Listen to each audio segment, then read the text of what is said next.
5 seconds. I should like now to make a few observations on the budget. This budget marks a turning point in the history of our country. It is no use attempting, as some of my friends have done, either to deprecate the budget very strongly or to suggest that we are not witnessing a new revolution in our methods of fiscal training and technique. I want it to be quite clearly pointed out to my friends that we are now facing the lean years of Indian finance.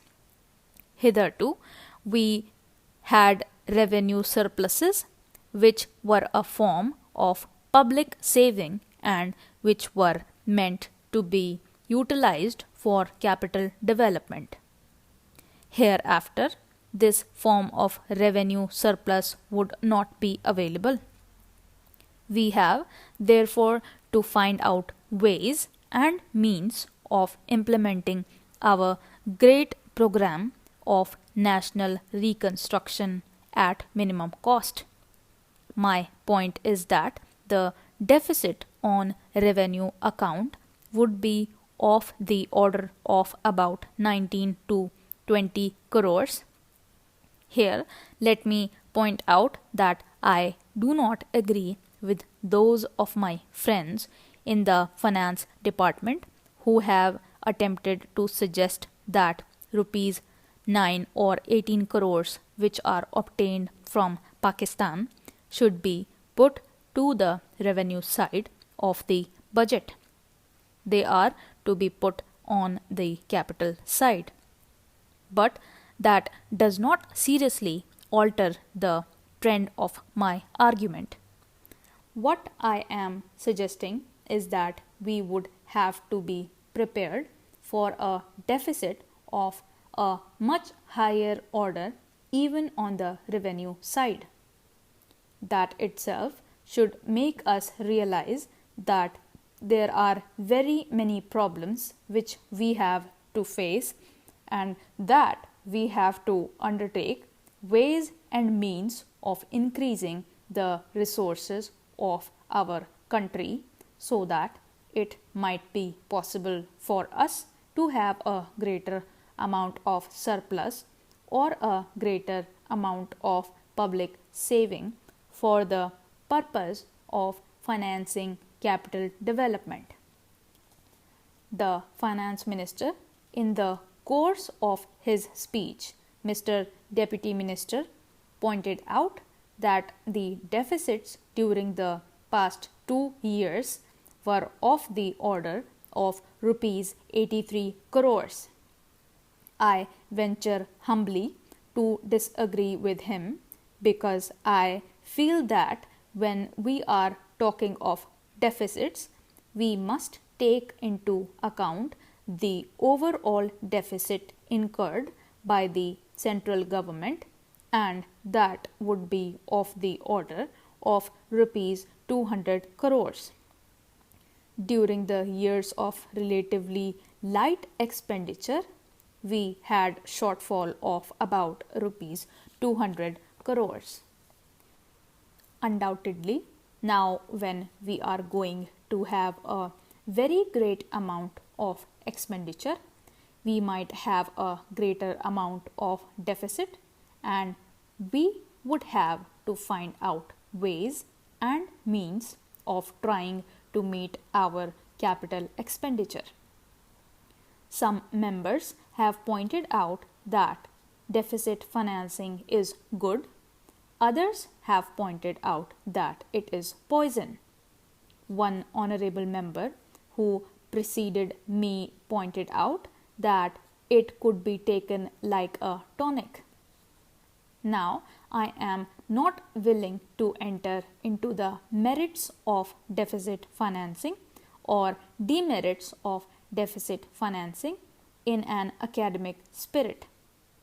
The time has now come when we should face realities.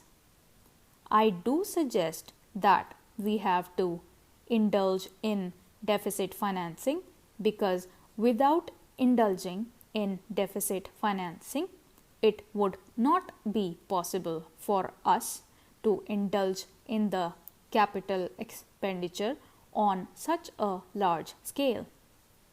But when we are talking of the scope of deficit financing, I would like to place before the House and the Finance Minister the two great limitations which face us. The first limitation that faces us is that concerning the internal price level. The Honorable the Finance Minister referred to the cost of living. He said that he was going to keep a watch over the cost of living so that it may not shoot up within a short period and make a mess of the plans of capital development.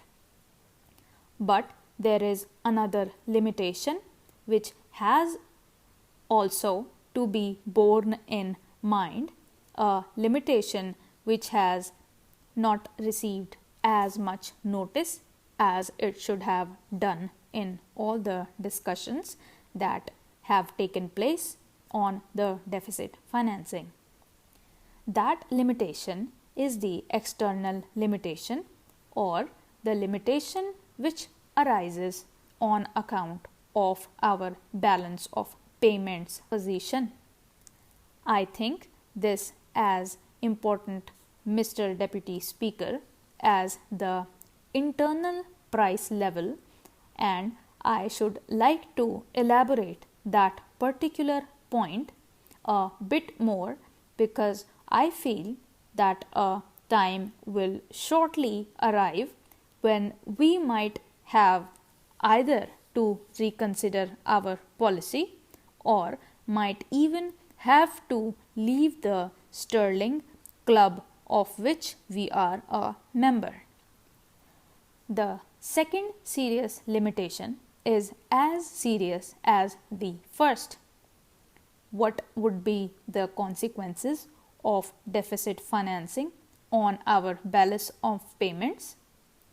The Finance Minister in his budget speech points out that so far as the balance of payments position is concerned, they have now, whether it is by accident or design, a favorable balance, and they have contributed about rupees 63 crores to the dollar pool during the past 6 months. But the moment we indulge in deficit financing, we have to be prepared for worsening of our balance of payments.